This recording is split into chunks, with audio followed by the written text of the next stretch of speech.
Oke, selamat sore menjelang petang, Bapak-Bapak Ibu sekalian. Terima kasih kepada yang telah join dalam acara webinar KMYUM kali ini dalam bahasa Indonesia tentunya, karena ini dikhususkan memang untuk customer yang ada di Indonesia saja. Sebelum saya mulai mengenai webinar session kali ini, saya akan memperkenalkan diri. Nama saya M. Abdi Sastra Dinata. Saya sebagai Regional Technical Manager KMYUM Southeast Asia.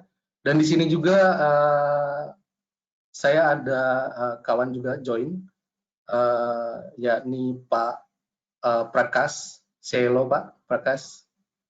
Ya, selamat sore Pak semuanya. Hai Pak. Oke. Hai dan hai untuk join semua. Ya, Pak Prakas ini adalah Inside Channel Account Manager KMYUM dan memang untuk mengurusi Indonesia juga. Pak Prakas ini nationality-nya India, based in India juga, tapi kebetulan dia sudah setengah nationality-nya Indonesia karena dia udah bisa bahasa Indonesia. Begitu Pak Prakas ya. Terima kasih Bapak, terima kasih.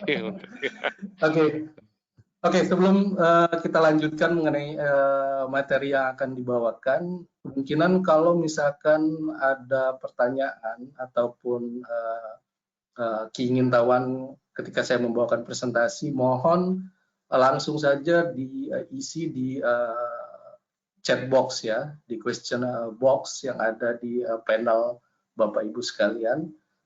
Kemungkinan nanti setelah session kita akan ada Q&A, question and answer mengenai pertanyaan-pertanyaan dari Bapak Ibu sekalian. Oke,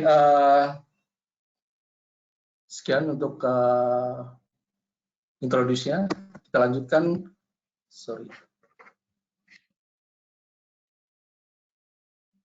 Kita lanjutkan kepada materi. Jadi ini adalah perkenalan terlebih dahulu. Mungkin ada beberapa attendees di sini yang belum mengetahui mengenai KMYUM ya. Jadi KMYUM Networks adalah Motorola Solution atau kita bisa sebut fixed division Motorola. Jadi Motorola fixed division Motorola berubah menjadi KMYUM Networks pada 2011 bulan Oktober, yakni yang khusus untuk produk fixed wireless outdoor, point to point dan point to multi point.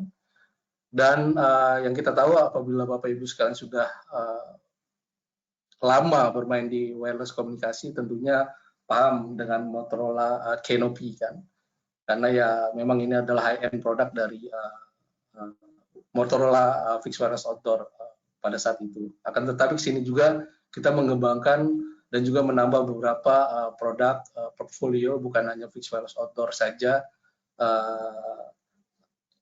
yang kita bawakan, akan tetapi ada beberapa aplikasi segmen juga yang kita sediakan di produk portfolio kita. Kemudian kita berkantor pusat di US, Chicago. Kemudian ada beberapa sekitar 150 country ya, negara itu di mana kita punya distributor, lokal distributor, ataupun kita bisa sebut bahwa sekitar 150 negara pengguna dari KMYUM Networks. Kemudian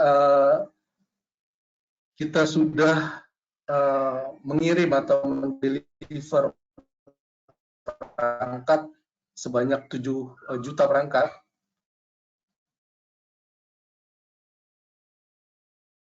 yang dimana kuantitasnya itu adalah sekitar 1,5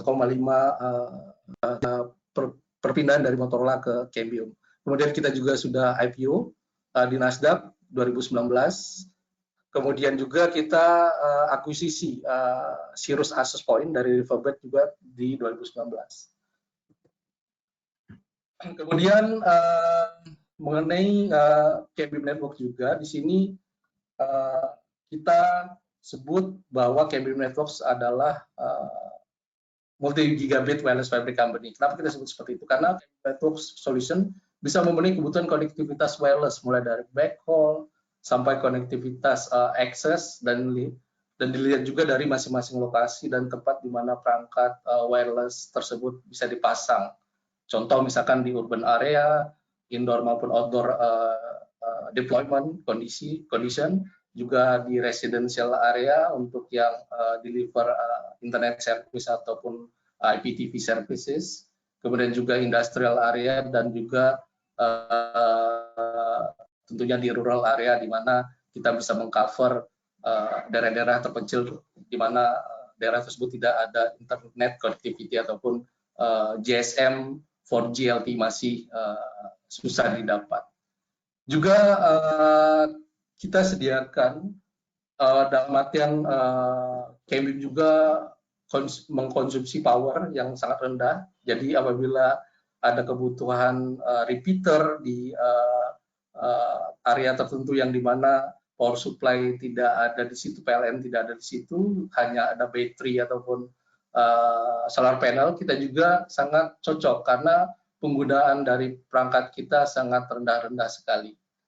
Kemudian juga kita sediakan satu dashboard management yang kita sebut CN Maestro, yang bisa memonitor semua produk Cambium, bukan hanya Wi-Fi access point saja, bukan, tetapi semua produk portfolio Cambium mulai dari point to multi-point, juga switches kita dan juga Wi-Fi access point kita.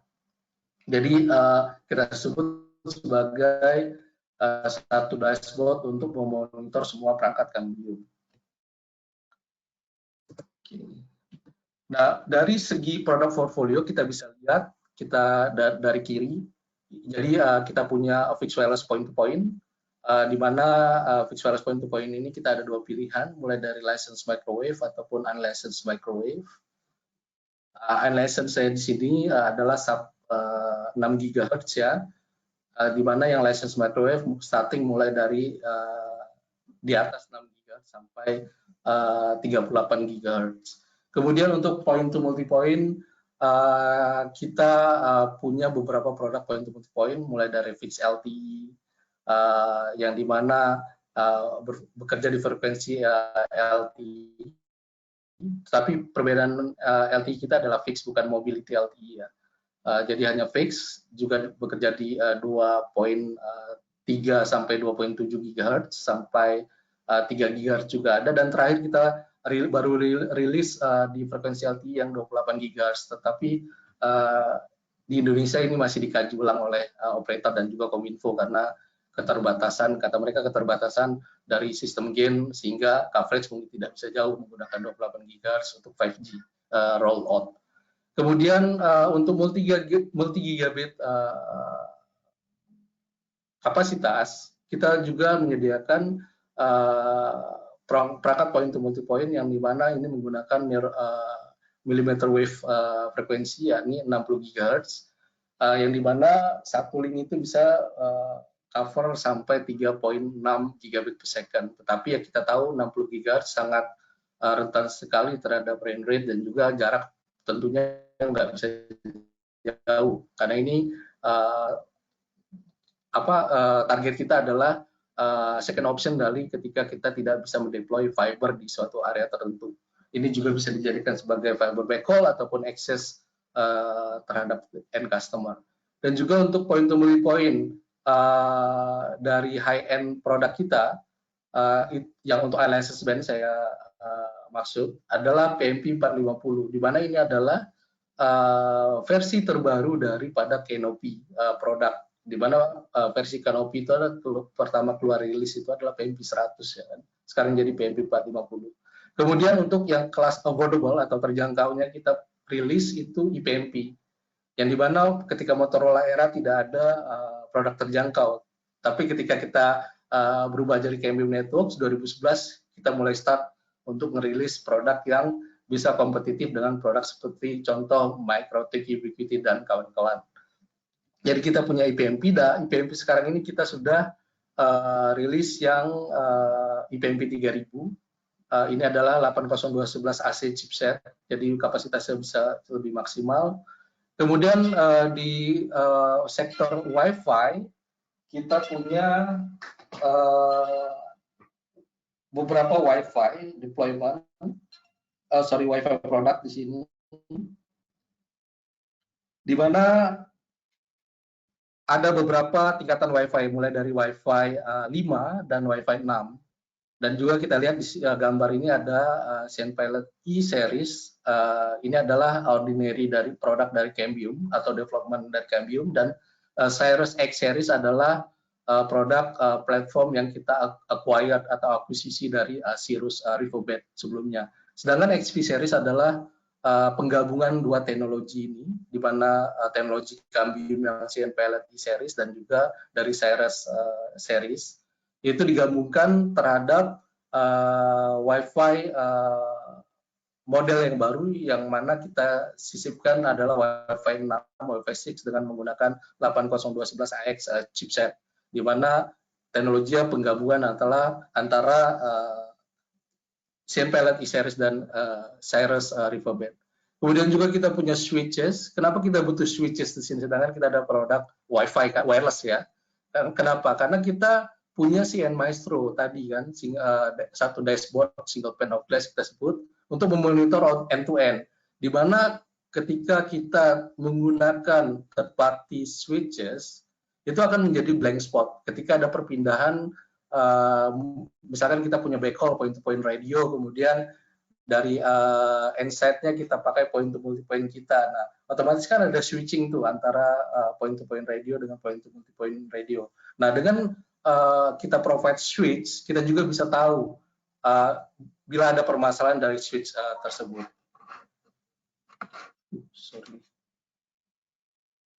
Kemudian dari IoT produk kita juga punya CNReach. Ini adalah khusus untuk IoT platform, di mana ini adalah narrowband radio di bawah 1 GHz dan juga kapasitasnya juga tidak besar, akan tetapi punya keunikan untuk mendeliver paket-paket kecil, karena kita bisa menggunakan frekuensi HT di radio ini, dan juga kita bisa langsung mengkoneksikan ke macam-macam sensor, walaupun di mana kita punya option input output digital analog. Jadi kalau misalkan sensor itu digital, kita bisa langsung koneksikan ke radio ini, dan juga apapun misalkan analog juga kita bisa koneksikan langsung ke radio ini tanpa ada converter antara sensor ke jaringan ataupun interface networks ya. Kemudian juga support radio ini juga support interface RS232 dan RS485, jadi segala macam RTU ya, dengan menggunakan serial cable kita bisa langsung koneksikan ke radio ini. Selain radio ini juga tentu punya support Ethernet port. Nah, yang terakhir adalah CNVision. CNVision ini adalah produk video surveillance, di mana ini dikhususkan untuk untuk CCTV backhaul. Kenapa kita sebut sebagai CCTV backhaul, bukan dengan menggunakan produk kayak point-to-point, point-to-multipoint? Ini punya keunikan tersendiri. Kenapa? Radio ini support on fifth.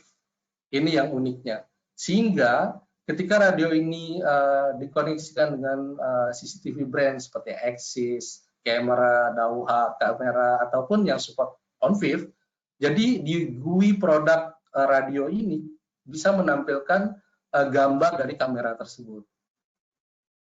Jadi seolah-olah kita bisa gunakan GUI radio ini untuk menampilkan gambar dari CCTV perangkat atau produk yang terpasang atau satu jaringan dengan radio ini. Dan juga radio ini support integrasi dengan VMS ya, beberapa VMS. Jadi kita sudah support integrasi dengan Genetek VMS dan juga Axis VMS. Jadi radio ini bisa dimonitor di VMS CCTV brand tersebut. Jadi seolah-olah radio ini seperti kamera, tetapi tampilannya tidak seperti kamera. Kita bisa memonitor seperti throughput-nya, kemudian radio ini live atau tidak. Jadi kita tidak perlu menggunakan dual platform untuk memonitor radio ini. Cukup dengan menggunakan VMS dari CCTV brand tersebut. Oke, jadi itu mengenai pengenalan Cambium. Kita masuk spesifik ke produk. Jadi sesuai dengan schedule webinar kali ini saya akan mendeliver mengenai produk IPMP dan produk update dari IPMP dan juga Wi-Fi produk atau enterprise product. Oke, mulai dari IPMP. Jadi IPMP saat ini versinya adalah IPMP 3000, di mana sebelumnya kita punya IPMP 1000 dengan 802.11n chipset dan juga IPMP 2000 dengan 802.11n chipset, tetapi ada beberapa fitur yang kita tambahkan. Nah, sekarang yang terakhir kita punya adalah IPMP 3000. IPMP 3000 ini adalah access point. Jadi untuk anakannya ataupun kliennya nanti ada produk portfolionya sendiri di slide berikutnya. Jadi kenapa harus dengan IPMP? Jadi IPMP ini bisa menyediakan atau embedded GPS sinkronisasi, bisa menggunakan frekuensi reuse dalam satu tower, collocate access point dalam satu tower. Jadi contoh misalkan ada 4 access point kita pasang dalam satu tower, coverage 360 degree, masing-masing 90 degree misalkan. Jadi kalau misalkan tanpa GPS sinkronisasi, otomatis kan kita butuh 4 channel yang berbeda, karena apabila kita pakai overlapping channel ataupun co-channel samping-sampingan, itu akan menimbulkan interference antar access point kita atau base station kita. Nah, dengan penggunaan GPS sinkronisasi ini, kita bisa meminimalisir penggunaan frekuensi atau channel. Kita dengan 4 access point tadi, kita hanya butuh 2, di mana ada 2 access point yang menggunakan frekuensi yang sama walaupun dalam satu tower dengan konfigurasi back to back. Nah, ini keuntungan penggunaan GPS sinkronisasi, dan ini juga yang dipakai oleh GSM operator ya. Bisa dibayangkan, mereka hanya punya satu frekuensi dengan lebar 20 MHz, tapi bisa dideploy di seluruh Indonesia. Nah, ini yang kenapa mereka bisa tidak mengganggu antar satu BTS yang lain, karena ada sinkronisasi. Dan juga yang kedua adalah scalability. Jadi banyak produk lain yang sekelasnya di IPMP itu ya bisa point to multipoint juga, tetapi mengenai scalability kita masih yang terbaik lah, karena ini juga dapat feedback dari beberapa customer ISP kita yang sudah menggunakan IPMP. Dan juga mengenai air fairness, ini adalah fitur di mana misalkan ada satu SM yang terjauh, itu tidak akan mengganggu performance access point tersebut, karena ada fitur air fairness ini. Kemudian performance terhadap interference juga, kita ada beberapa fitur juga di radio ini yang bisa menghandle terhadap external interference. Dan juga tentu pasti sangat mudah interfacing-nya ya, dalam artian UI atau konfigurasi UI-nya, karena sangat simpel sekali. Apabila sudah pakai contoh produk Ubiquiti, otomatis pasti gampang menggunakan atau mengkonfigur radio ini. Kemudian ada beberapa tools yang kita sediakan di UI radio tersebut untuk seperti statistik ataupun item-item yang kita bisa gunakan sebagai item untuk membantu troubleshooting. Dan juga yang pasti yang terakhir ini adalah produk ini bisa di-manage oleh CN Maestro, baik itu cloud ataupun on-premise, dan ini 100% gratis, dan bisa di-manage end-to-end. Nah, ini pentingnya lagi ada penambahan bahwa radio ini pricing dalam ketika membeli 3 tahun ya, embed pricingnya di situ. Kemudian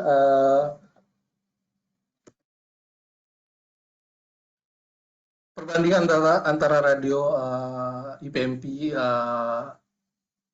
3000 yang menggunakan 802.11 AC chipset ini dengan yang lain yang menggunakan chipset yang sama, 802.11 AC chipset. Jadi kebanyakan kita harus teliti dalam pemilihan perangkat, walaupun perangkat tersebut mereka declare menggunakan AC chipset, karena dari sisi 802.11 AC chipset tersendiri ada beberapa model ya, generasi ya, di mana ada wave 1, wave 2 ya, yang pasti yang terakhir yang bagus adalah yang wave 2 karena ada beberapa bugs ataupun perbaikan sistem chipset itu sendiri di 802.11 AC yang ada di wave 2 yang tidak ada di wave 1. Jadi kita harus jeli untuk pemilihan tersebut. Nah, di Cambium sendiri kita menggunakan 802.11 AC wave 2 bukan wave 1. Sehingga ini akan memaksimalkan kinerja dari 802.11 AC chipset tersebut. Kemudian Cambium IPMP 3000 juga support 256 QAM. Jadi di mana bisa memungkinkan double kapasitas dari versi sebelumnya yang menggunakan 802.11n hanya 64 QAM, dan juga kita embed dengan fitur multi-user MIMO, di mana ini bisa memungkinkan double kapasitas untuk sisi downlink terhadap kliennya. Kemudian IPMP 3000 juga bisa menggunakan dua sektor yang overlapping. Karena apa? Karena kita menggunakan multi-user MIMO, sehingga ketika ada klien yang menggunakan multi-user MIMO ini 4x4 ya. Ketika ada jadi multi-user MIMO itu sebutannya apabila MIMO-nya itu lebih dari 2x2, jadi itu dianggap sebagai multi-user MIMO. Nah, jadi kalau misalkan 2x2 itu berarti MIMO saja, tidak ada multi-user. Jadi dengan menggunakan multi-user MIMO 4x4 ini, apabila kliennya masih menggunakan 2x2, sehingga ada dua klien yang bisa dihandle secara bersamaan. Karena klien tersebut hanya menggunakan 2x2, jadi ada sisanya 2x2 yang lainnya bisa dipakai oleh klien yang lain secara bersamaan. Nah, ini advantage atau kelebihan dari multi-user MIMO. Kemudian multi-user MIMO traffic juga bisa meningkatkan, multi-user MIMO juga bisa meningkatkan traffic ya, daripada standar MIMO yang hanya 2x2 tentunya, karena ya double kapasitas, karena yang tadinya single 2x2 MIMO klien dihandle dengan multi-user MIMO 4x4 ya, jadi bisa dua klien dihandle, jadi kapasitas access point-nya jadi bisa meningkat. Kemudian juga ada penambahan 3 dB gain antena terhadap apabila kita bisa menggunakan lebih dari 2x2 MIMO. Kemudian kita punya dynamic filtering juga, ini yang sebetulnya sudah kita sematkan di IPMP 2000. Kemudian juga kita punya uplink beam steering juga di antenanya. Ini adalah sebagai optional apabila dibutuhkan untuk memaksimalkan konektivitas uplink, karena yang kita tahu biasanya uplink itu lebih kecil. Karena apa? Karena uplink itu penggunaan di sisi AP-nya sendiri kan adalah bukan narrow beam ya, tapi wide beam dengan menggunakan sektor. Jadi sehingga access point-nya pun menerima dari 90 degree apabila beam width antena dari access point itu 90 degree. Jadi kemungkinan terima interference itu juga bakal lebih lebar dari 90 degree. Beda dengan narrow beam yang ada di sisi klien. Apabila klien menggunakan 10 degree, ya kemungkinan receive interference dari radio line atau terhadap frekuensi yang digunakan itu hanya dari direction 10 degree saja. Nah, ini yang membedakan kenapa biasanya uplink itu lebih kecil daripada downlink apabila kita deploy point to multipoint, khususnya di daerah perkotaan atau urban ya. Kemudian juga tentunya kita bisa menambah jumlah SM daripada dibandingkan dengan versi access point sebelumnya yang menggunakan 802.11n. Jadi ini adalah perbedaan di mana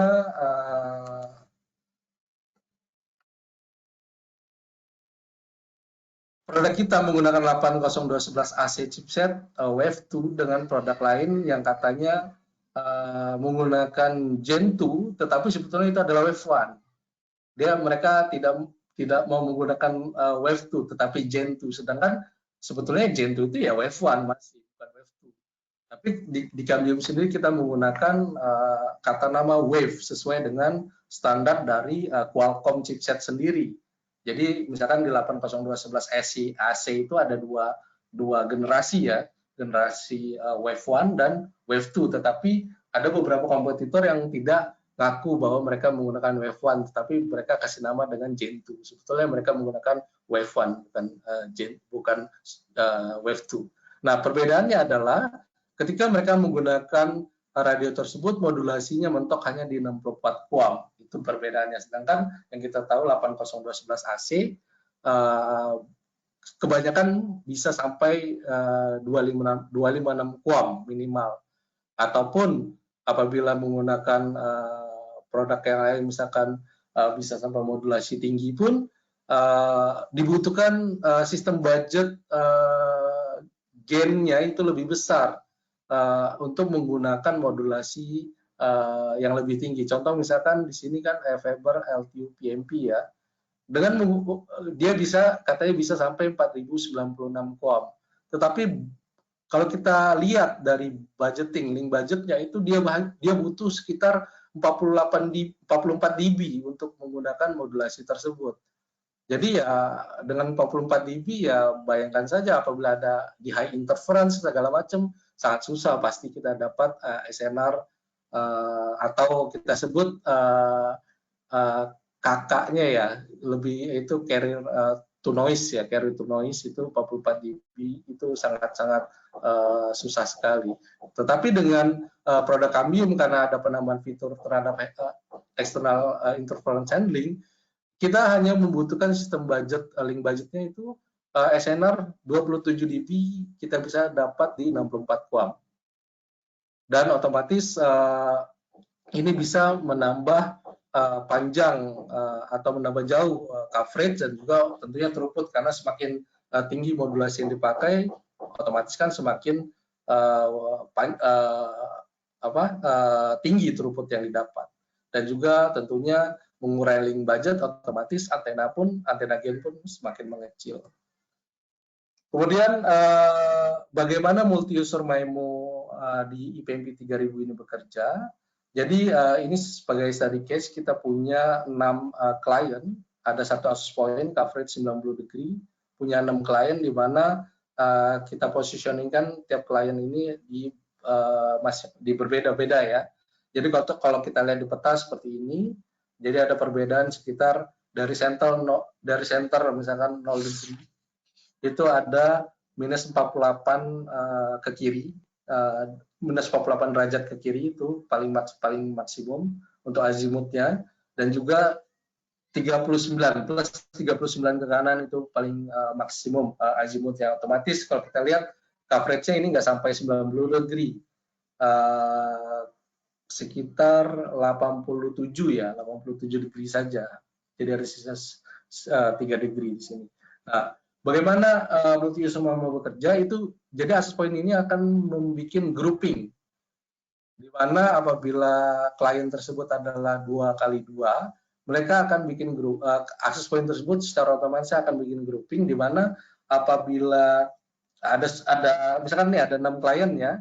Jadi kalau kita lihat secara warna, ini warna hijau dan kuning. Jadi sebetulnya access point ini akan mengkelompokkan atau menggrupkan klien tersebut menjadi 2, di mana grup 1 itu ada 4 klien atau 4 subscriber modul berdasarkan lokasi koordinat klien tersebut, dan ada 2 klien atau SM yang di grup yang kedua.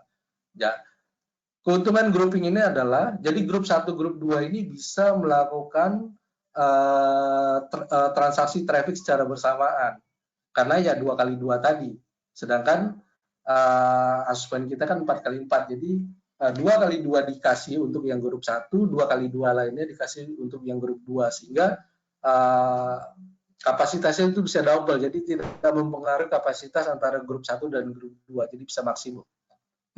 Itu keuntungan dari multi-user MIMO. Kemudian secara link budget juga otomatis kita bisa lihat ya, seperti yang kita lihat tadi sebelumnya, secara link budget juga sangat kecil sekali. Jadi kalau kita compare secara carrier to interference komparasi dengan 11N, Jadi itu bisa fokus di 256 QAM. Karena apa? Karena ada penambahan 3 dB tadi. Dan juga biasanya dengan 20 MHz itu bisa mendapatkan maksimum QAM modulasi dengan jarak yang ada di skenario ini. Sehingga ya itu juga bisa memaksimalkan throughput tentunya. Dan juga perlu diperhatikan bahwa IPMP 3000 ini multi-user MIMO hanya bekerja di downlink, tidak di uplink. Untuk di uplink kita bisa memaksimalkan number of uplink dengan penggunaan beam steering antena yang sudah kita pakai di IPMP 2000 sebelumnya. Jadi secara garis besar ini adalah platform produk IPMP, mulai dari IPMP 1000 dari kanan ke kiri, IPMP 2000. Jadi kita bisa lihat penggunaan chipsetnya juga dan juga berapa number MIMO-nya. Jadi kalau kita bisa lihat 2000 itu IPMP 2000 itu menggunakan 802.11n dengan penggunaan 2x2 MIMO tetapi di IPMP 3000 itu ada dua tipe. Jadi yang pertama full tanpa L, IPMP 3000 itu 4x4 multi-user MIMO menggunakan 802.11ac chipset Wave 2, tapi kita ada versi L-nya. Tentunya kebanyakan orang bilang Lite, cuma sebenarnya ini part number sih, model number langsung L, bukan Lite. IPMP 3000L ini chipset sama dengan IPMP 3000 tanpa L, tetapi number of MIMO-nya itu hanya 2x2. Sehingga ya kita bisa bilang secara modulasi ini bisa meningkatkan kapasitas karena menggunakan 802.11ac chipset, dan juga ada beberapa fitur di 802.11ac chipset yang tidak ada di 802.11n chipset. Dan juga kita ada keterbatasan di jumlah klien atau SM yang bisa terkoneksi di radio IPMP 3000L. Karena hanya jumlahnya hanya 64 SM. Kemudian aplikasi penggunaan radio ini terhadap antena, kita ada beberapa pilihan antena. Kita bisa menggunakan sektor antena ataupun menggunakan omni antena apabila kita tidak consider penggunaan multiple access point dalam satu lokasi. Dan juga kita bisa menggunakan dual horn antena. Nah, ini sangat menarik karena dual horn antena ini bisa reduce cost daripada penggunaan multi-user MIMO sektor antena. Karena apa? Karena kita tahu radio ini punya 4x4, otomatis kan ada 4 RF port ya di situ. Jadi dengan menggunakan dual horn antena kita bisa gunakan masing-masing horn ini 2x2. Jadi kita bisa bagi secara manual coverage ya, misalkan 60 degree kanan, 60 degree kiri, seperti itu dengan menggunakan dual horn antena. Nah, otomatis dengan seperti ini kita balik seperti kepada 802.11n yang 2x2, tetapi segala fitur-fiturnya sama seperti 802.11ac IPMP 3000. Jadi seolah-olah ini seperti IPMP 2 kali IPMP 3000L, tetapi kita pakai satu radio tetapi pakai dua antena. Kemudian ini lebih spesifik terhadap horn antenanya. Jadi masing-masing horn itu support 60 degree, 30 degree kanan, 30 degree kiri ya, bukan 60 degree kanan, 60 degree kiri. Kemudian gain antenanya juga pun lebih kecil daripada sektor aslinya multi-user MIMO antena. Yakni dual horn antena gain ini adalah hanya 12 dB, sedangkan multi-user MIMO antena sektor kita itu yang khusus IPMP 3000 ini adalah 18 dBi. Jadi ada sekitar 6 dBi perbedaan gain di sini. Kemudian untuk sisi klien atau subscriber modul, kita punya Force 300. Jadi kalau kita lihat atau paham produk IPMP sebelumnya ada Force 200. Pertama dari Force 11 ya. Force 100 itu berarti platform produknya IPMP 1000. Kemudian FOS 200 itu platform produknya kita rilis IPMP 2000. Kemudian FOS 300 itu platform produknya IPMP 3000 sebetulnya. Jadi FOS 300 ini platform produk dari IPMP 3000. IPMP 3000 itu adalah access point-nya, tapi untuk kliennya itu kita bisa namai sebagai FOS 300, eForce 200, eForce 100 seperti itu. Jadi 300 otomatis menggunakan 802.11 AC chipset. Nah, 2516 ini adalah antena gain-nya. Karena semua produk klien kita itu kebanyakan menggunakan integrated antena, jadi tidak butuh lagi eksternal antena. Tetapi kita juga menyediakan yang connectores apabila dengan 25 gain antena tidak cukup, kita bisa tambah dengan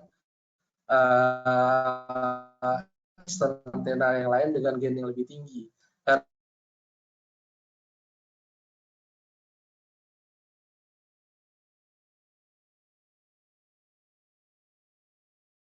Kenapa?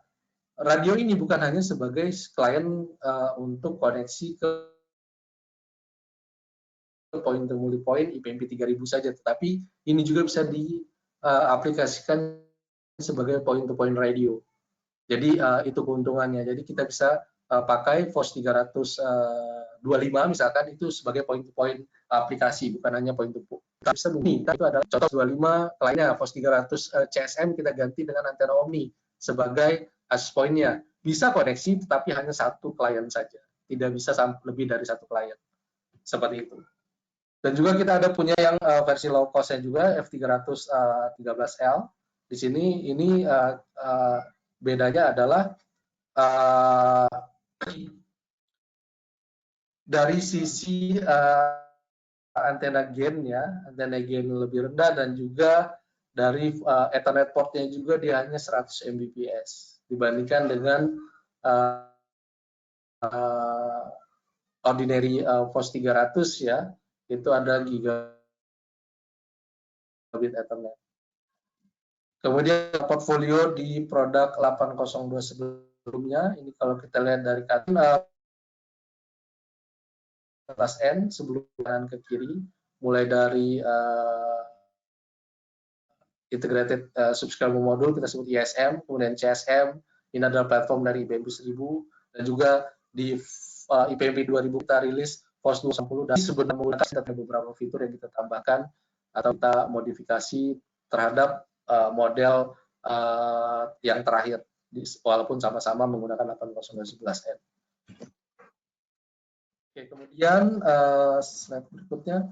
Jadi untuk yang hanya untuk ingin update saja, untuk rilis terbaru saat ini adalah di 4,5 untuk 802, versi 4,5 untuk software IPMP. Jadi 4,5 ini kita provide dual horn, Omni, dan micropop support, dan juga kita support 10 MHz channel width di yang versi FOS 319R, karena yang sebelum-sebelumnya kan karena ini radio baru ya, FOS 319R, jadi kita ada keterbatasan terhadap pilihan channel, karena paling kecil sebelumnya adalah 20 MHz, jadi 20, 40, dan 80 MHz. Dan juga kita tambahkan di IPMP 3000L dan FOS 300 CSM support sampai 6.135 GHz. Yang ordinary-nya atau aslinya itu adalah 4.9 sampai 5.9 kan. Dengan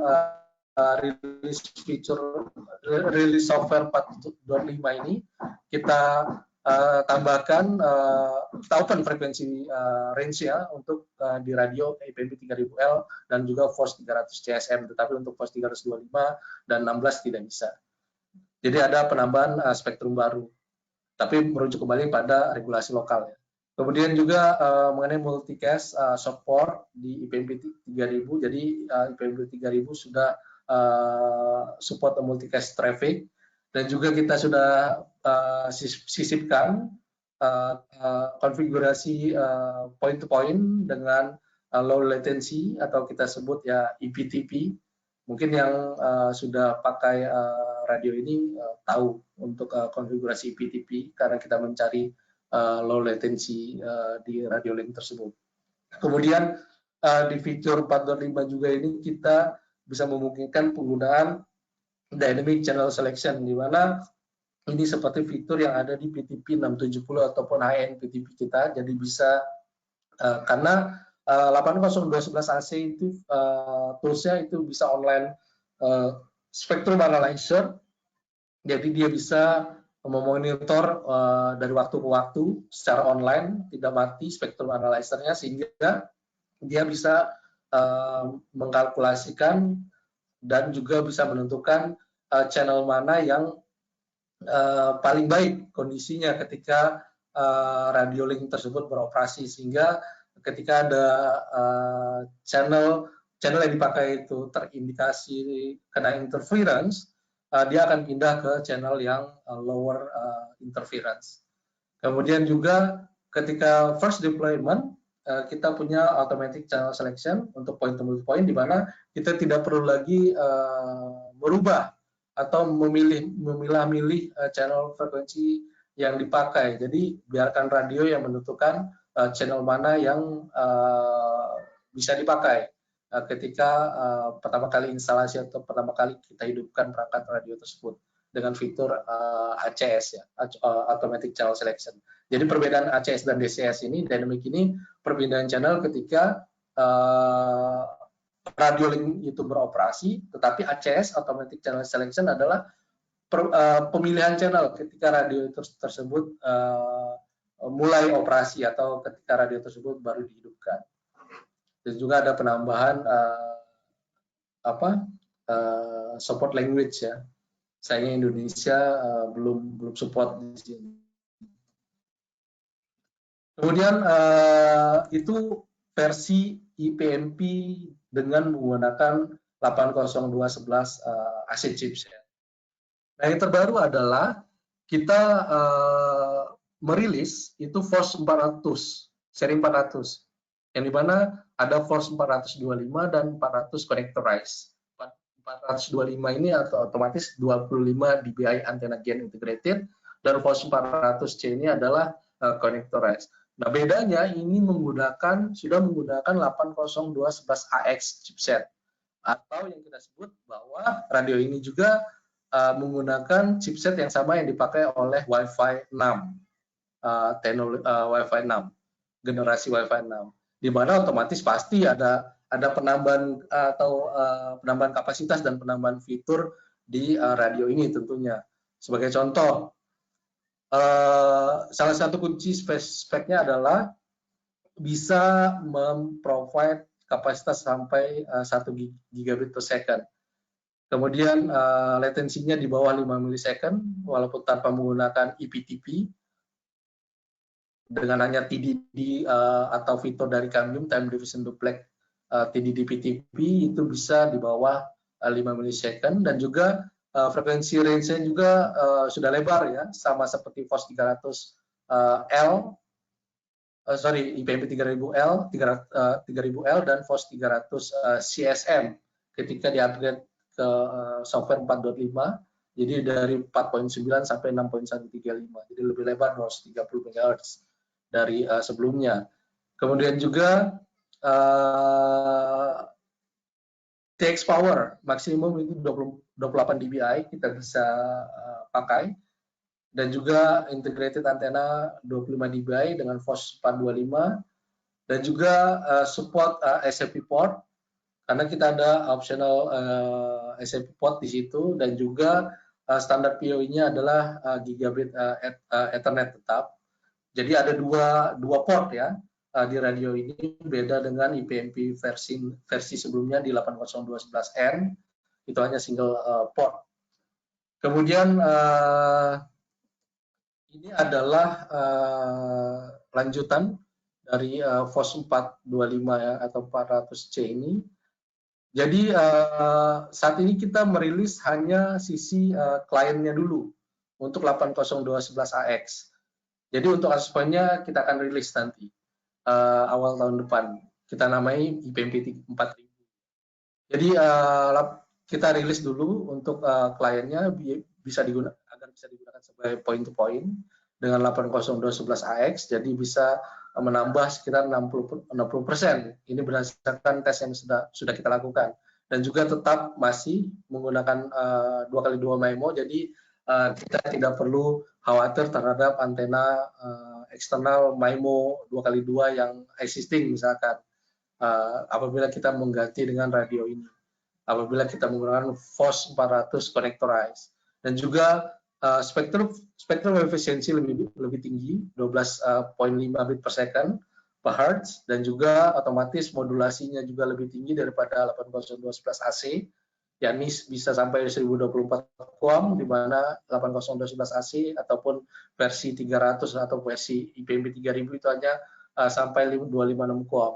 Kemudian yang seperti yang saya sebutkan, low latency, kemudian PPS-nya juga lebih tinggi daripada 802.11ac chipset. Dan tentunya low TCO, total cost ownership. Kenapa kita sebut low TCO? Karena makin lama penggunaan radio ini, karena ini performance-nya kita bicara dengan radio kami ini performance ya, performance baik itu kinerja ataupun ketahanan. Jadi kalau kita bilang kabin bisa dipakai lebih dari 3 tahun, itu bisa kemungkinan, asalkan pemasangannya sesuai dengan yang kita rekomendasikan. Jadi apabila kita hitung makin lama penggunaan radio itu, otomatis kan TCO-nya kan makin menurun tentunya. Dan juga yang jelas radio ini support 3 tahun waranti. Ketika kita beli produk, tidak perlu lagi beli penambahan waranti, karena harga produk tersebut sudah termasuk 3 tahun waranti standar. Kemudian ini list atau perbedaan dari FOS 300 dengan FOS 400, di mana kita lihat dari frekuensi range sebeda, kemudian dari channel size-nya sama, up to 80 MHz. Kemudian otomatis teknologi chipset beda karena FOS 300 menggunakan 802.11ac Wave 2, sedangkan ini menggunakan AX. Kemudian IP rating juga yang FOS 425 sudah IP67, dan sedangkan untuk fitur-fitur lainnya sama. Dan ini hasil tes yang kita lakukan dengan jarak sekitar 2 kilo. Kita lihat bisa dapat maksimum throughput secara UDP dengan menggunakan 80 MHz, yakni adalah 879 agregat kalau kita lihat kan. Dan juga ini dengan jarak 4.6, ini hasilnya. Jadi tetap kita bisa dapat sekitar 800-an Mbps agregat, walaupun itu dengan TCP bukan UDP. Dan juga ini tes di Kroasia, customer kita di Kroasia, dia ada perbedaan dengan menggunakan 20 MHz, dengan menggunakan 40 MHz dan 80 MHz. Jadi secara distance 4 km mereka bisa dapat sampai dengan 600 Mbps dengan menggunakan agregat dengan menggunakan 80 MHz. Otomatis berarti ini kan agak interference areanya, ataupun mereka hanya menggunakan 25 dBi antena gain.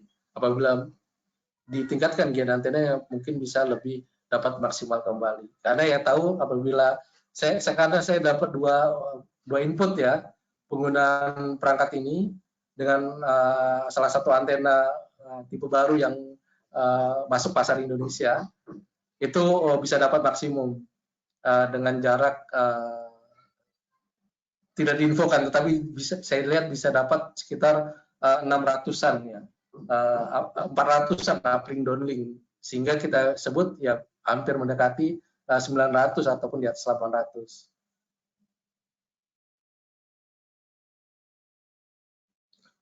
Kemudian tiga item ya tentang FOS 425. Yang pertama adalah berdasarkan price dibandingkan dengan performance itu ini nomor satu ataupun pemenang, karena kita berbicara rupiah itu berdasarkan berapa kapasitas yang dapat deliver secara performance radio. Jadi kalau kita bicara Force 425 saat ini adalah radio yang juaranya mengenai perbandingan mengenai harga dan performance. Kemudian kita declare sebagai radio pertama yang menggunakan 802.11ax ketika rilis atau launching untuk radio PTP affordable seri IPMP ini. Kemudian tentunya radio ini bisa sebagai penjembatani atau bisa menyediakan konektivitas, contoh fiber, perpanjangan fiber, ataupun bisa dijadikan backhaul untuk GSM pun bisa, karena PPS-nya sudah mulai maksimal 200.000 PPS ya. Kemudian secara evolusi untuk produk IPMP, kalau kita bicara dari awal sampai akhir, itu kapasitasnya naik, tapi harganya dibandingkan dengan kapasitas itu menurun grafik ya kalau kita lihat.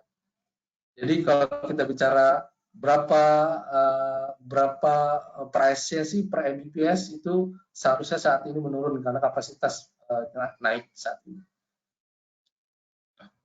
Karena kita bicara dengan IPMP 3000 saja itu lebih dari 1 gigabit per second kita bisa deliver walaupun dengan menggunakan 256 QAM ataupun 802.11ac chipset, apalagi kita menggunakan IPMP 4000 nantinya dengan 802.11ax. Kemudian cara software plan of intent, jadi kita bisa lihat saat ini kita rilis untuk yang ini bisa dilihat di sini apabila rilis di 4.6 ini untuk rilis software platform 802.11n, sorry 802.11ac ke bawah, N dan AC, dalam artian IPMP 1000, 2000 dan IPMP 3000 untuk rilis 4.6. Tetapi untuk rilis yang kepalanya 5 ini untuk yang 802.11ax. Nah saat ini kita rilis di softwarenya di 4.6 dan untuk yang di AX kita di 5.1. Ya, jadi kita menunggu rilis di 4.7 dan 5.2. Dan ada penambahan fitur yang kita tambahkan di firmware rilisnya tersebut. Dan ini free ya, nggak ada penambahan biaya untuk penambahan fitur ini. Kemudian evolusinya, access point-nya kita dari 2014 sampai nanti kita targetkan 2026. Jadi kalau kita lihat, kita akan rilis IPMP 4000 dengan 4x4 multi-user MIMO dan juga 8x8 multi-user MIMO di 5 GHz dan 4x4 multi-user MIMO di 6 GHz. Jadi nanti ada dua produk platform. Karena secara regulasi dunia itu untuk unlicensed band itu IEEE itu menambahkan di 6 GHz sebetulnya, tetapi nggak tahu nanti apakah di-approve oleh Postel untuk penambahan unlicensed band ini. Kemudian di sisi platform evolusi juga, jadi kita lihat secara fitur dan performance juga, jadi nanti di IPMP 4000 kita bisa menggunakan 160 MHz ya di 6 GHz, jadi kapasitasnya mungkin bakal jadi maksimal pasti tentunya.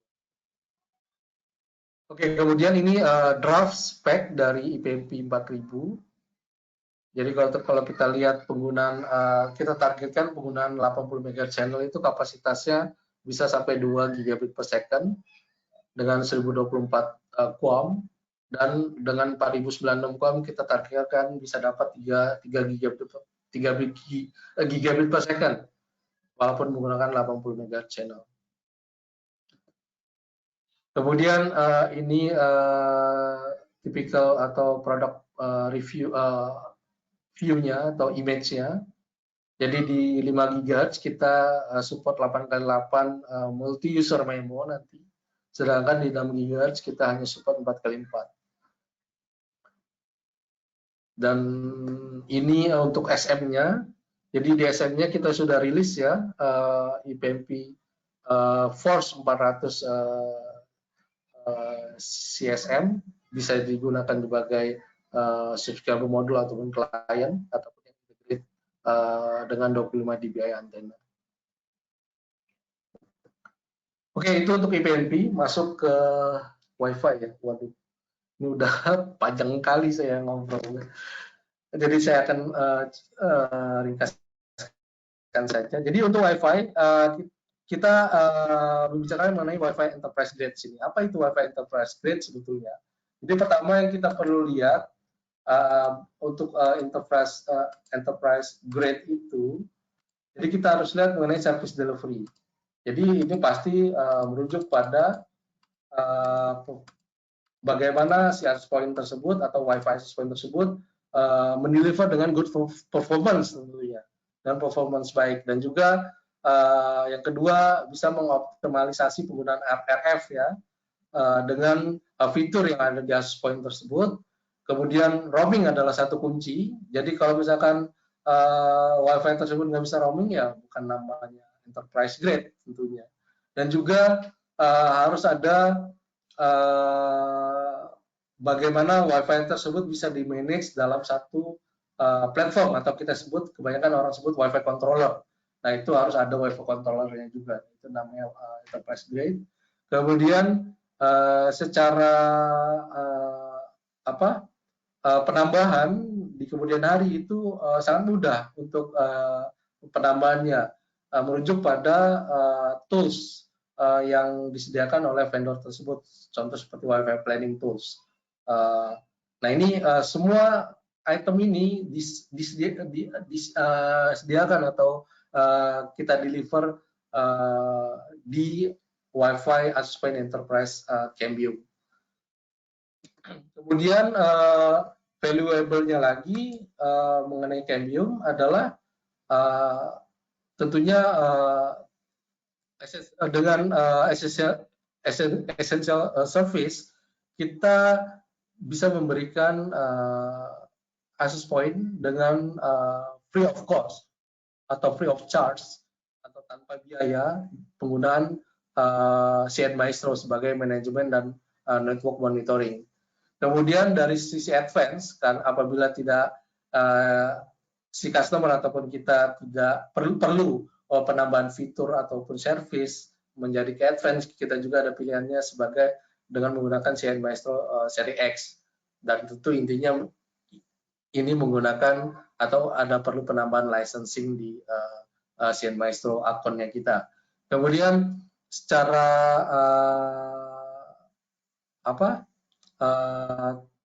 cost efektif, tentunya kita menyediakan Wi-Fi produk kita itu dengan high performance dan long term.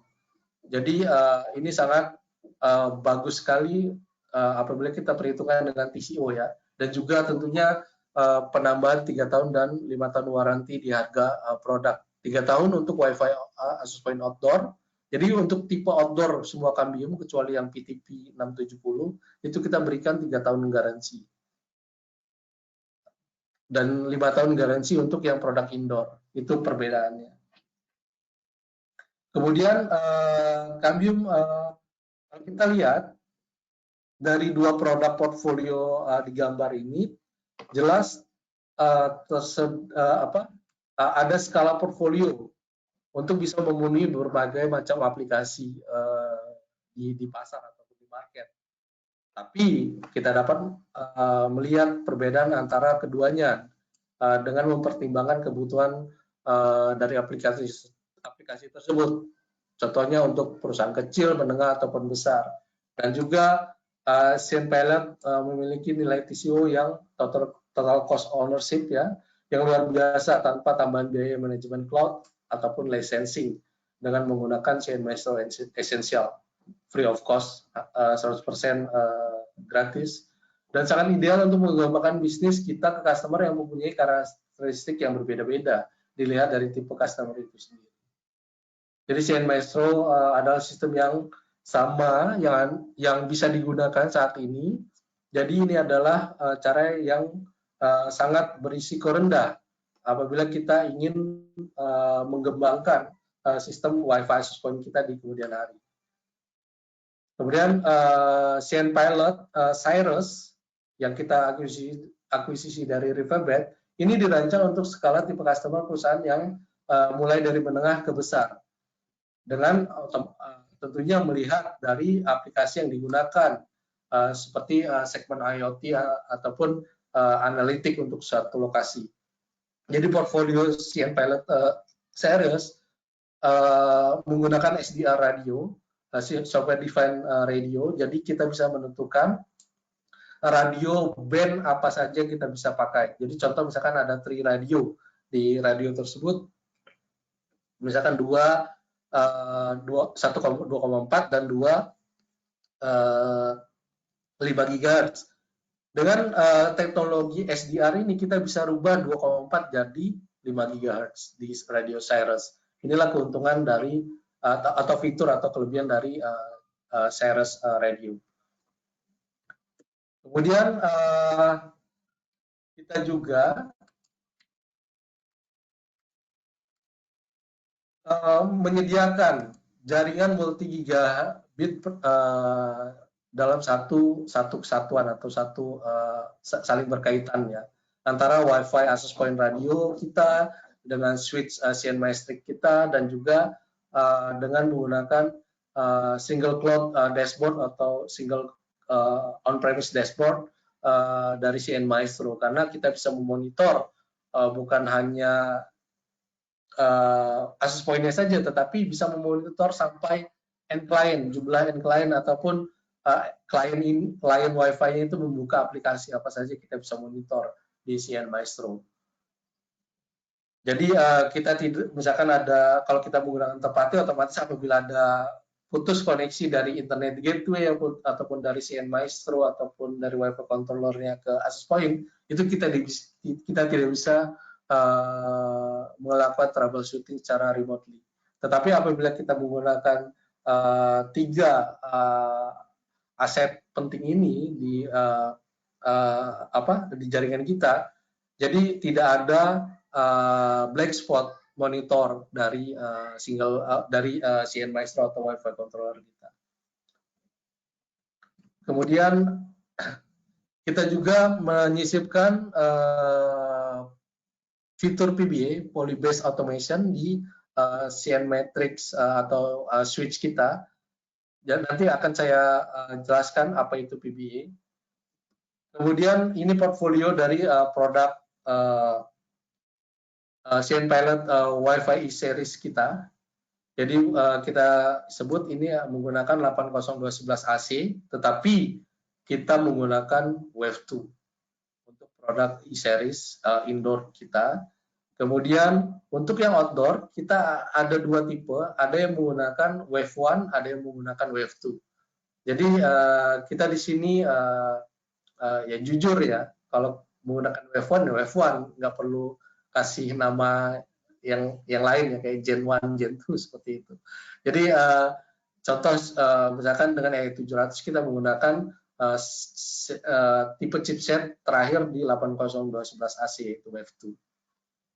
Kemudian ini yang seri residensial, bukan seri enterprise. Jadi ini untuk seri yang SOHO, di mana kita punya point to multi-point fixed wireless outdoor menggunakan IPMP untuk mendeliver services internet customer misalkan. Ini kita bisa jadikan sebagai wireless router di sisi klien tersebut. Kemudian ini platform produk dari Cyrus. Jadi mulai dari 2x2 sampai 4x4 dan juga mulai dari dual radio sampai triple radio. Jadi kita bisa tentukan radio band apa aja yang kita bisa pakai. Oke, saya akan berbicara atau memberi informasi mengenai generasi Wi-Fi sebelumnya. Jadi kalau kita bicara 802.11n itu kita sebutnya sebagai Wi-Fi 4 ya. Kemudian 802.11ac 11ac itu Wi-Fi 5 dan yang terbaru adalah Wi-Fi 6 itu menggunakan 802.11ax. Kemudian apa perbedaan dari versi terbaru dari Wi-Fi 6 ya atau 802.11ax?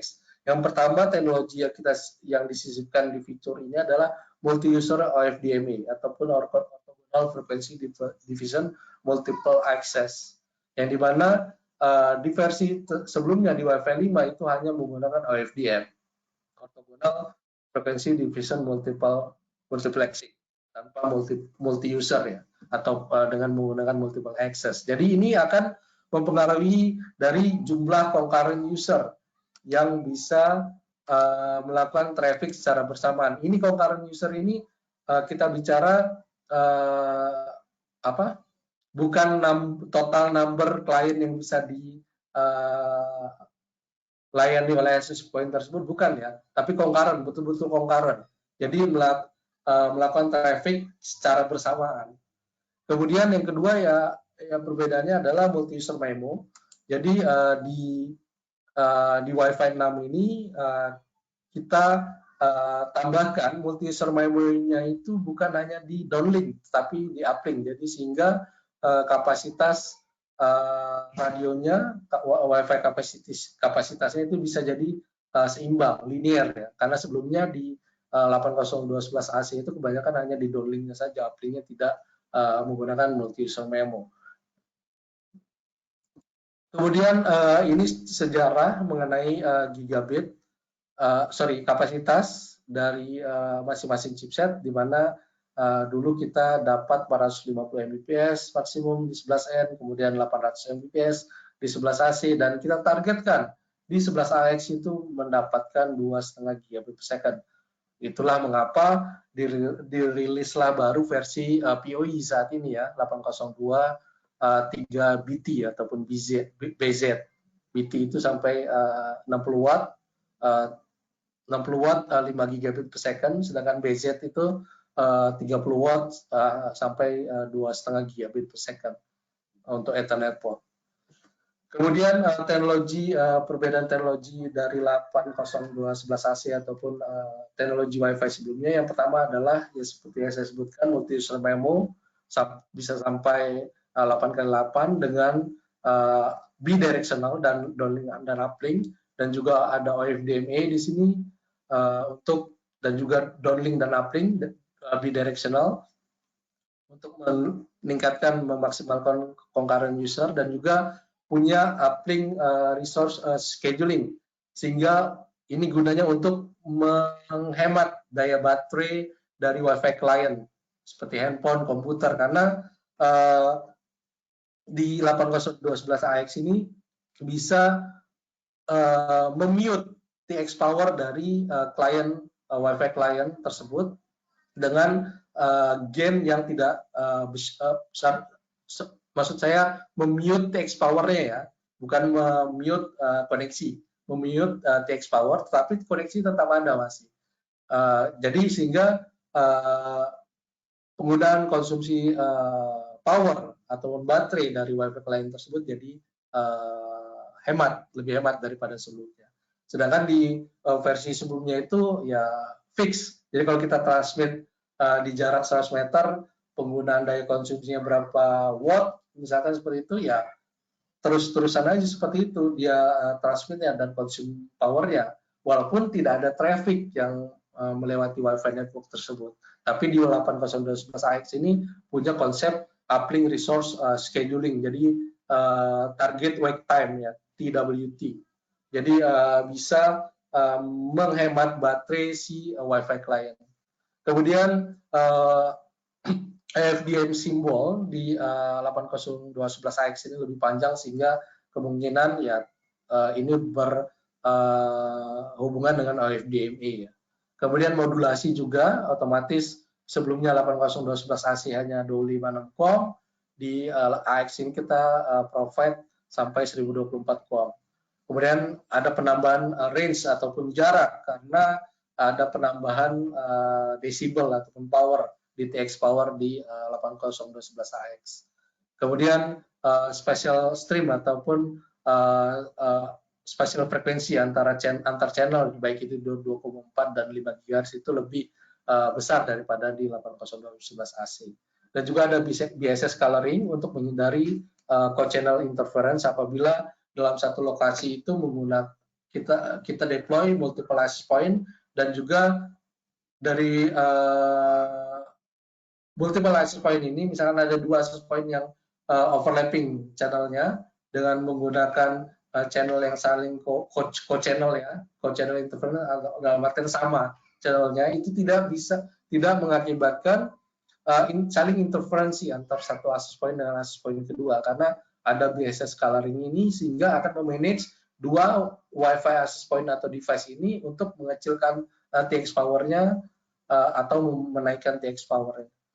Dan ini lebih jelas lagi mengenai penjelasan 8x8 multi-user MIMO uplink downlink seperti yang kita tahu bahwa di 802.11ac multi-user MIMO walaupun 4x4 itu berlaku hanya pada downlink, tidak pada uplink. Tetapi di 802.11ax itu berlaku baik bidirectional ataupun berlaku dua arah.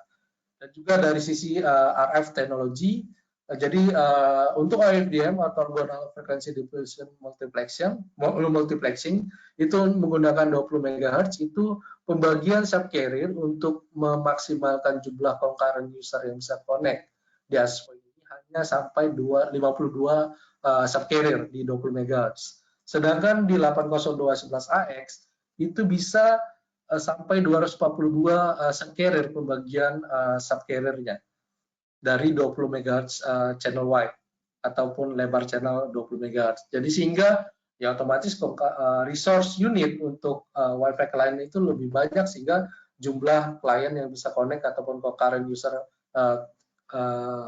client ketika melakukan traffic itu lebih besar daripada 802.11ac hanya dengan menggunakan OFDM. Kemudian dari sisi modulasi ya seperti yang saya sebutkan bisa sampai 1024 QAM sehingga penggunaan resource unit ataupun frekuensi itu lebih maksimal sehingga meningkatkan kapasitas. Dan juga mengenai BSS coloring yang seperti saya sebutkan untuk menghindari co-channel interference apabila ada sinyal overlapping antar satu AP dengan AP yang lain sehingga si BSS coloring feature ini akan memerintahkan AP tersebut untuk menurunkan TX power secara otomatis. Kemudian mengenai multi-user OFDMA ini adalah secara dinamik mengalokasikan subcarrier sehingga jumlah concurrent user pun ataupun jumlah resource unit akan menjadi lebih banyak. Dan biasanya multi-user OFDMA ini akan berguna ketika menggunakan traffic dengan paket rendah ya. Jadi misalkan seperti IoT, sensor ataupun voice. Jadi penggunaan spektrum itu ataupun penggunaan kapasitas akan menjadi lebih maksimum. Karena ya kita tahu voice itu kapasitasnya kan rendah. Jadi sisa slot yang lainnya dari resource unit ini bisa digunakan oleh klien yang lain. Berbeda dengan multi-user MIMO tadi. Sedangkan multi-user MIMO itu dia memaksimalkan kapasitas per klien. Jadi berbeda dengan multi-user OFDMA. Kalau multi-user OFDMA memaksimalkan resource unit sekecil mungkin agar bisa dipakai oleh banyak klien. Tetapi multi-user MIMO itu memaksimalkan kapasitas yang bisa didapat per klien sehingga jumlah concurrent user antara multi-user OFDMA dan multi-user MIMO itu akan berbeda. Tentunya lebih sedikit dari multi-user MIMO karena seluruh resource unit akan dipakai secara maksimal. Ini perbedaannya kan secara aplikasi. Tetapi perlu di-note bahwa ini bekerja secara otomatis di access point sehingga penggunaan kapan itu multi-user MIMO, kapan itu multi-user OFDMA sesuai dengan traffic atau karakteristik di Wi-Fi network tersebut. Kemudian ini informasi penting juga ya kita tahu sebelum 2020 ya sudah banyak vendor yang sudah merilis Wi-Fi 6 di 802.11ax ataupun sekarang. Hati-hati, ada beberapa yang itu disebut pre-standard chipset. Karena ada beberapa kekurangan dibandingkan dengan standard compliant chipset. Contoh seperti bidirectional multi-user tadi, kemudian khususnya untuk uplink FDMA dan uplink multi-user MIMO itu tidak ada di pre-standard chipset. Kemudian biasa scaling juga, dan juga untuk penggunaan resource unit ya, untuk penggunaan fitur yang tadi uplink resource scheduling tadi yang TWT features itu tidak ada di standard chipset. Nah, untuk portfolio produknya kita lihat ini yang indoor, kita bisa klasifikasikan mulai dari yang valuable ataupun yang terjangkau, affordable, mulai dari sisi performance atau medium, dan juga untuk yang high density kita bisa klasifikasikan dengan model radio yang kita rilis. Kemudian ini roadmap evolusi dari Cambium Wi-Fi sendiri, mulai dari 2020 kita rilis Wi-Fi 6 ini adalah kolaborasi dari X-Series, yakni Cirrus access point dengan E-Series. Kemudian ini spek highlight dari 2x2 Wi-Fi 6 access point yang affordable dan sudah support 8023BZ PoE, dan ini yang high density ya, 8x8, tetapi ada 3 radio, dan ini SDR, support SDR. Support SDR sendiri, apa itu SDR? SDR itu seperti ini, contoh. Jadi misalkan radio itu support 3 radio.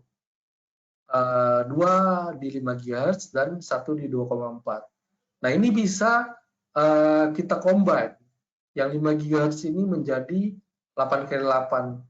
Jadi hanya pakai dual band saja, 2,4, 1 2,4 dan 1 5 GHz. Tapi 1 5 GHz ini bisa memaksimalkan kapasitas per klien dengan menggunakan 8x8. Kemudian multi-user FDMA juga bisa dimaksimalkan di 8x8 ini. Beda dengan penggunaan 3 radio tersebut, misalnya kita bagi 5 GHz masing-masing 4x4. Jadi ideal untuk yang pembagian 4x4 ini, ideal untuk yang Wi-Fi client 11N dan 11AC. Tetapi untuk memaksimalkan Wi-Fi client apabila menggunakan 11AC dan juga kebanyakan 11AX, itu kita bisa combine menjadi 8x8. Seperti itu. Jadi ini inti dari pengertian SDR. Kemudian untuk outdoor sendiri kita sudah rilis XV2-2T, dan ini sudah diuji, ada di YouTube-nya, silakan di search. Jadi bisa sampai 1 km ya. Jadi kita ada perbandingan dengan beberapa brand, 2 brand kalau nggak salah di YouTube tersebut. Jadi 1 km open space, low interference masih bisa dapat sekitar 40 Mbps. Itu ada di YouTube ya. Karena kita menggunakan high efficiency antena. Jadi ada modifikasi antena di sini. Dan ini untuk portfolio outdoor kita untuk Wi-Fi access point-nya, mulai dari 802.11ac Wave 1 sampai 802.11ac AX. Masuk ke switch. Ini yang terakhir. Jadi kita juga provide switch, dan juga ini kebanyakan fitur switch di brand lain kita provide, tapi kita mau mengklasifikasikan positioning switch kita adalah access switch, bukan distribution switch ataupun core switch. Kita hanya access switch. Jadi jangan salah pengertian mengenai switch-nya Cambium. Jadi kita targetkan hanya di access level. Kemudian kita ada beberapa tipe, mulai dari yang 8 port sampai 48 port. Dan juga kita juga punya yang series TX. Jadi seri TX ini dihususkan untuk switch dipakai di tower ya, untuk switching dari point-point fixed wireless ke point to multi-point misalkan seperti itu. Karena kita support range temperature-nya tinggi dan juga ada redundancy power supply di situ, dan juga kita support DC power supply juga di situ, bukan hanya AC. Ini mengenai hardware release dari Cnmatrix roadmap. Jadi kita menunggu untuk yang TX 1000 yang bisa di power melalui AC source ataupun DC source. Nah, ini penjelasan mengenai PBA, Policy Based Automation. Jadi switch kita itu sangat unik. Kenapa kita bisa bilang unik? Karena kita bisa meng-create policy di switch tersebut per port melalui tanpa harus akses langsung ke UI ataupun CLI dari switch tersebut. Bisa diakses atau dibuat policy ini dari Cnmaestro tentunya. Dan policy tersebut ada dua komponen di sini mengenai polisinya. Pertama, ya, berdasarkan LLDP dan juga MAC address dari perangkat yang terkoneksi di port switch tersebut, dan juga bisa diimplementasikan seperti VLAN, QoS, access code list, security, PoE priority, port labeling, dan sebagainya. Itu kita bisa assign. Nah, once kita cabut ataupun ada orang yang iseng nyabut dari port switch tersebut, sedangkan kita sudah create PBA dengan printer misalkan, ataupun dengan access point tertentu, dan kita sudah kunci MAC address-nya, itu otomatis ketika dia cabut semua konfigurasi yang kita assign seperti VLAN, QoS, dan lain itu akan release, akan delete semua. Dan ketika orang itu mau menyolokkan atau mengkoneksikan port menggunakan port tersebut dengan device yang lain, itu dia tidak akan dapat konfigurasi ataupun itu seperti ya port switch yang belum dikonfigur sama sekali. Nah, ketika dibalikan kembali dengan device ataupun perangkat yang memang ordinary-nya menggunakan port tersebut ataupun sudah kita konfigur di satu grup Cnmatrix configuration dalam satu lokasi, jadi dia bisa pindah-pindah ke beberapa port tertentu, tidak ada masalah, asalkan dia sudah di assign PBA sebelumnya, itu akan build up kembali konfigurasinya seperti sedia kala. Nah, inilah bisa dibilang secara security pertama, dan juga bisa dibilang sebagai easy deployment apabila perangkat tersebut misalkan kita mau pindah ke port switch yang lain dalam satu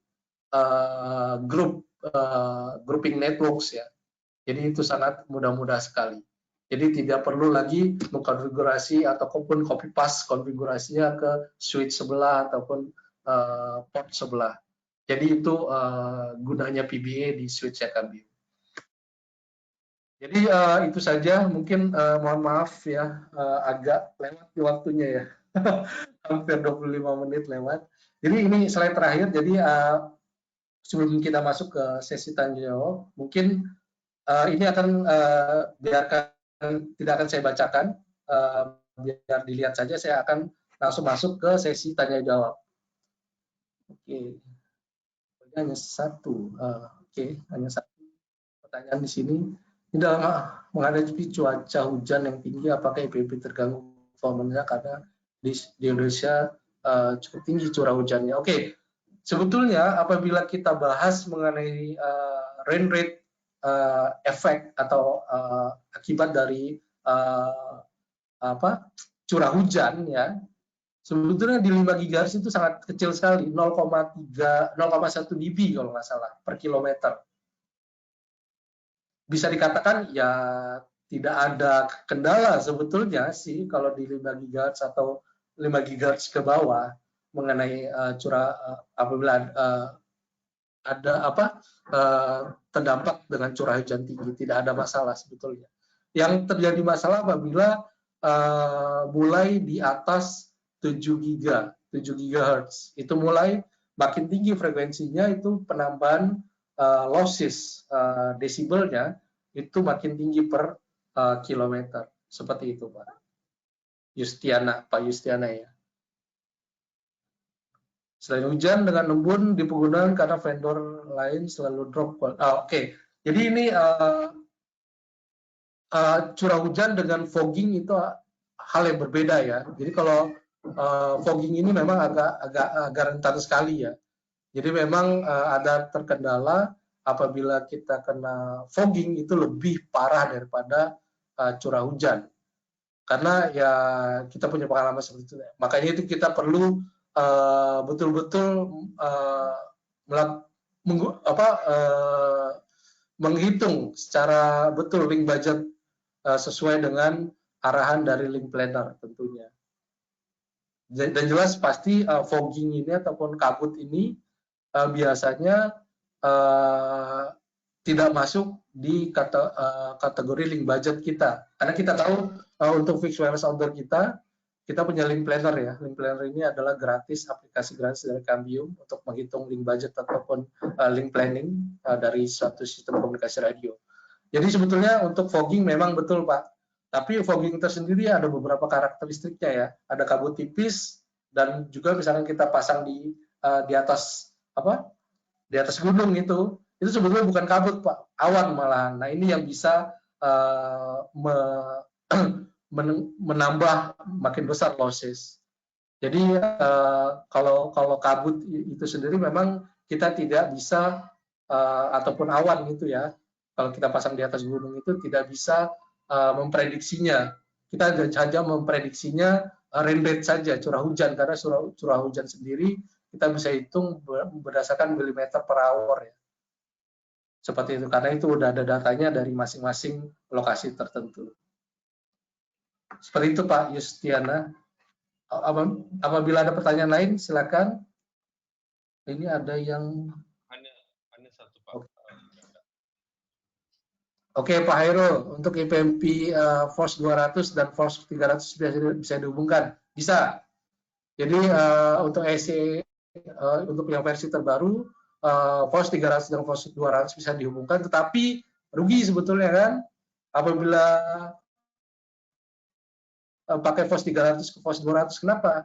Performernya akan digrade ke 80211N. Jadi Force 300 performance-nya akan digrade ke Force 200 atau 80211N. Gitu Pak Erul ya. Mungkin ada pertanyaan lain? Oke, waktunya lebih 29 menit ya. Apabila ada pertanyaan lain, mungkin kita di sini ya Pak Prakasya Pak ya. Ada tambah lagi pertanyaan dari Pak Ibnu.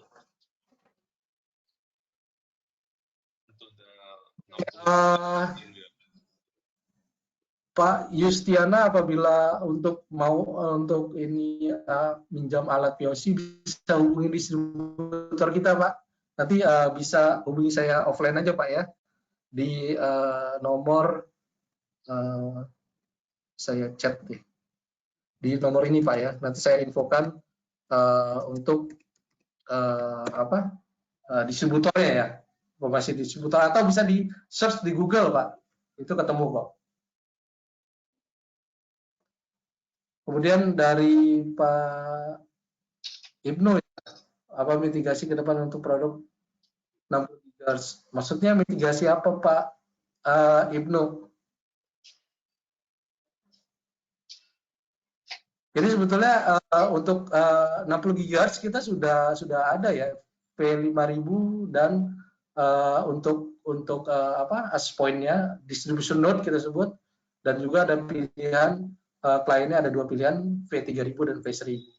Nanti kita bikin sesi webinar berikutnya lah kalau untuk 60 GHz Cnwave. Kemudian dari Pak Firman, apakah Force 300 saat ini masih bisa connect dengan PMP 1000? PIN. Kalau yang saya tahu kalau FOS 200 bisa Pak ya. Cuman kalau PT FOS 110 harusnya bisa juga ya. Cuman saya belum coba.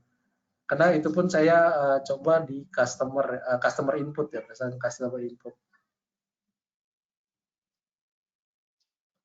Oke, mungkin ini mepet ya, udah mau maghrib juga Kas. Mohon maaf sebelumnya, mungkin di daerah timur juga udah masuk maghrib kali ya. Jadi mungkin cukup sekian ya.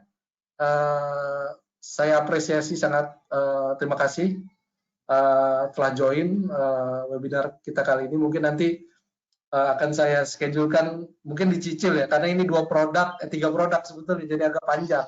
Jadi mungkin kita cicil aja per produk sehingga mungkin waktunya bisa banyak untuk Q&A. Oke, di share dokumentasi. Oke, siap. Nanti Pak Prakas akan share. Pak Prakas tolong nanti di share materi presentasinya Pak lewat email, data email yang kita dapat. Jadi mohon maaf apabila yang memasukkan email salah ya. Jadi ketika registrasi harusnya menggunakan email yang pribadi ataupun email kantor ataupun email betulnya. Oke. Baik Pak, jadi saya tambah satu kata Pak. Jadi siap yang dalam Oke, silakan Pak Prakas. Nanti mendapat email konfirmasi. Terima kasih mengenai join webinar dan ada link videonya juga bisa terima Pak.